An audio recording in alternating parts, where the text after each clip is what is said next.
श्री स्वामी समर्थ. स्वामी महाराजांच्या कृपेने तुमच्या सर्व इच्छा मनोकामना पूर्ण हो. आज आहे कार्तिक एकादशी.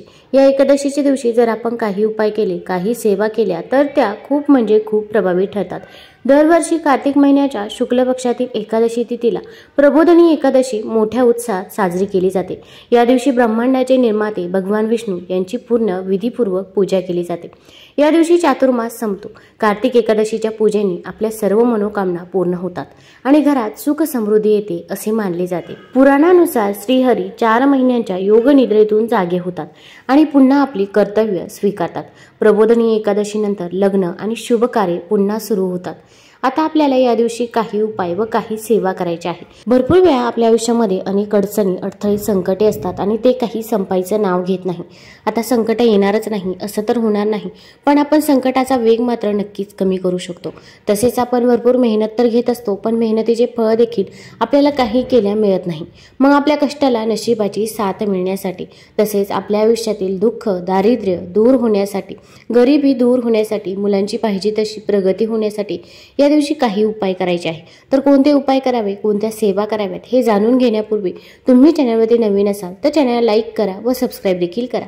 कमेंटमध्ये श्री स्वामी समर्थ किंवा ओम नमो भगवते वासुदेवाय लिहायला विसरू नका. आता आज आहे एकादशीचा दिवस. आज सर्वात महत्त्वाचा दिवस आहे. या दिवशी भगवान विष्णूंची आपल्याला पूजा करायची आहे.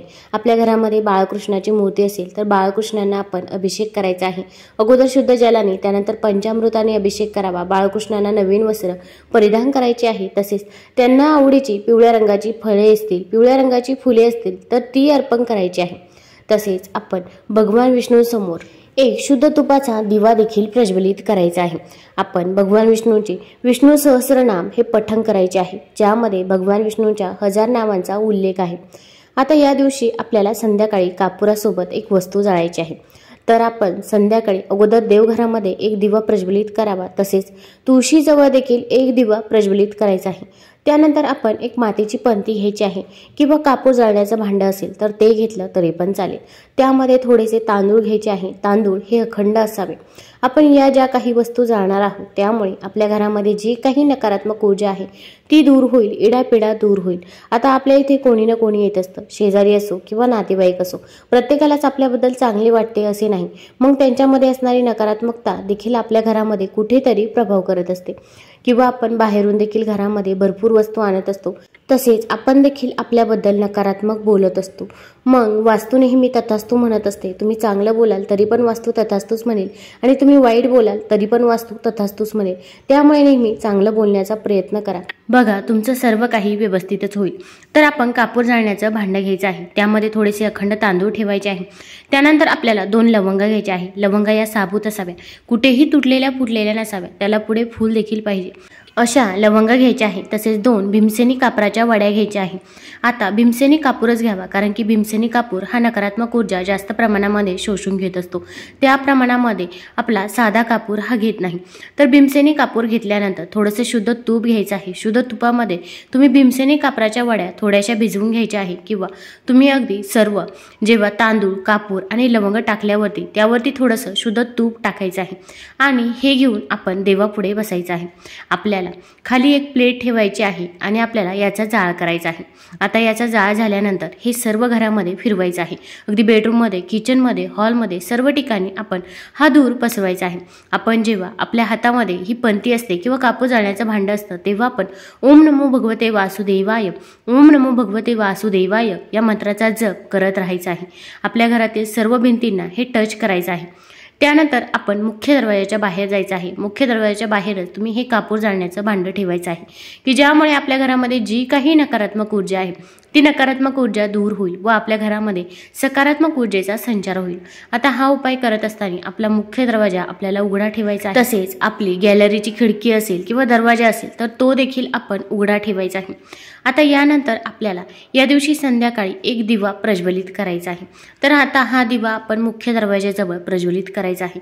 अगदी तुम्हाला रात्री 12 वाजता प्रज्वलित करणे शक्य असेल तर रात्री 12 वाजता देखील तुम्ही हा दिवा प्रज्वलित करू शकता. पण असे करणे जर शक्य नसेल तर तुम्ही अगदी सायंकाळी 6 नंतर हा दिवा प्रज्वलित केला तरी पण चालेल. आता हा दिवा तुम्ही कणकेचा बनवायचा आहे। कणकेचा बनवणे शक्य नसेल तर मातीची पंती घ्यावी, पण इच्छापूर्तीसाठी कणकेचा दिवा हा खूप प्रभावी मानला जातो। कणिक जेव्हा मळत असतो तेव्हा आपण त्यामध्ये मीठ टाकायचं नाही, तर त्यामध्ये आपल्याला थोडीशी हळद टाकायची आहे। असा कणकेचा दिवा तुम्ही बनवून घेऊ शकता किंवा मातीची पंती घ्यायची आहे। आता आपण प्रथम एक प्लेट घ्यायची आहे। या प्लेटमध्ये आपण कुंकवाने स्वस्तिक काढायचं आहे। कुंकू घ्यायचं आहे, त्यामध्ये तुम्ही गुलाबजल किंवा गंगाजल टाकायचं आहे आणि त्याने त्या प्लेटमध्ये स्वस्तिक काढायचं आहे। त्या स्वस्तिकवरती आपल्याला थोड्याशा अखंड अक्षदा अर्पण करायच्या आहे। आता आपण मातीची पंती किंवा कणकेचा दिवा घ्यायचा आहे। आता हा दिवा घेतल्यानंतर या दिव्यामध्ये आपल्याला शुद्ध तूप टाकायचं आहे। शुद्ध तूप नसेल तर तुम्ही तिळाचं तेल किंवा मोहरीचं तेल देखील टाकू शकता। त्यानंतर एक लवंग घ्यायचं आहे। लवंग हे साबूत असावं, कुठेही तुटलेलं फुटलेलं नसावं, त्याला पुढे फूल देखील पाहिजे असं लवंग घ्यायचं आहे। ते लवंग त्या दिव्यामध्ये टाकायचं आहे। तसेच एक हिरवी वेलची देखील त्या दिव्यामध्ये टाकायची आहे। त्या दिव्याला हळदी कुंकू लावायचं आहे, फूल वाहायचं आहे। आता आपण हा दिवा देवघरामध्ये थोडा वेळ ठेवायचा आहे। आपल्याला एक सेवा करायची आहे, कारण की फक्त आपण जर उपाय केले आणि जर सेवा केल्या नाही तर आपल्याला त्याचा काही एक रिझल्ट बघायला मिळत नाही। त्यामुळे आपण उपायांसोबत सेवा करणे देखील तितकेच महत्त्वाचे आहे। घरातील कोणत्याही व्यक्तीने हा उपाय केला तरी पण चालेल। ताई, दादा, आजी, आजोबा, तुमच्या घरातील मुलं देखील हा उपाय करू शकता। फक्त मासिक धर्म असेल किंवा सूतक असेल तर या काळामध्ये आपल्याला हा उपाय, ही सेवा करता येणार नाही। तर आपण कनकधारा स्तोत्राचे एक वेळा पठण करायचे आहे। तसेच आपण विष्णू सहस्रनाम देखील पठण करायचे आहे।